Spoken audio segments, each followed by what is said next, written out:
taarifa ya siri kutokea kwenye klabu ya Wananchi kutoka kwa Galif Said Mohamed ambaye ni GSM, mwekezaji huyu wa kikosi cha Wanayanga. Ni taarifa ambayo huenda mpaka sasa hivi tukasema kwamba ule mwisho wa aliyekuwa msemaji wa kikosi cha Simba na kikosi cha Wananchi Haji Sande Manara ukafikia katika kikomo. Kiuhalisia, baada ya voice note kuweza kuvuja na hata kusikilizishwa, bosi ama mwekezaji wa klabu Yanga ili muumiza na kuona kwamba kumbe unayemwamini ama mtu wa karibu ndo huyo anayekusnichi. Bila shaka GSM alikuwa akiishi vizuri sana na Haji Sande Manara, na ndo maana kwa uhalisia pesa aliyokuwa anamlipa na jinsi alivyokuwa anamchukulia ni kwamba ni moja ya mtu makini kwenye upande wa biashara yake. Lakini leo hii inaonekana kabisa kwamba hata kama kutakuwa na personal issue ya siri ambayo atakaweza kupata kuzungumza kati ya GSM na Haji Sande Manara, manake ataweza kuropoka, manake ni mtu asiyekuwa na kaba.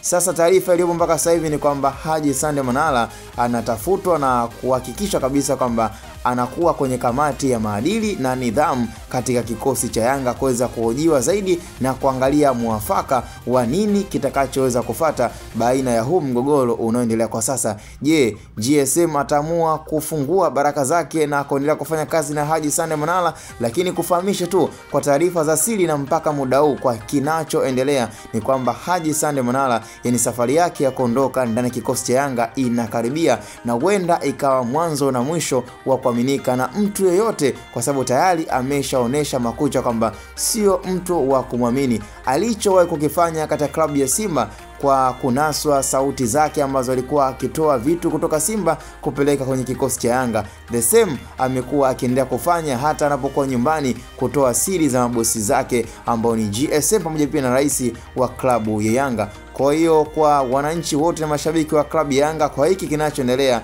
ni kwamba dhahiri shairi kwamba Haji Sande Manara hatujajua je ataenda kwenye klabu gani. Kwa kusema kwamba atarejea kwenye klabu ya Simba, sidhani kama uongozi wa Simba utakuwa uko tayari kuweza kumpokea mtu ambaye tayari ameshaharibu pande zote mbili, kwa sababu tayari itakuwa ameweza kunyea kambi zote. Simba tayari alikuwa ameshaharibu, kwa sasa hivi ameanza kuharibu tena kwenye klabu Yanga. Sasa hatujajua kwamba akitoka Yanga ataenda kwenye klabu ya Azam ama itakuwaje, kwa sababu tayari kumeshaonekana kabisa kwamba mwamba huyu haaminiki kutokana kabisa kwamba na tabia alionayo ya kujionyesha dhahiri shairi kwamba sio mtu wa kukaa na vitu, na amekuwa ni mtu wa kutoa kitu kutoka pande moja na kupeleka kwenye pande nyingine. Kwa hiyo cha msingi naweza nikasema kwamba kwa ewe mwananchi, unaweza kutoa ujumbe wako zaidi kwa hiki kinachoendelea baina ya uongozi wa klabu Yanga ambao umeweza kumuita Haji Sande Manara kuweka kikao zaidi na kujua muafaka wa hiki kinachoendelea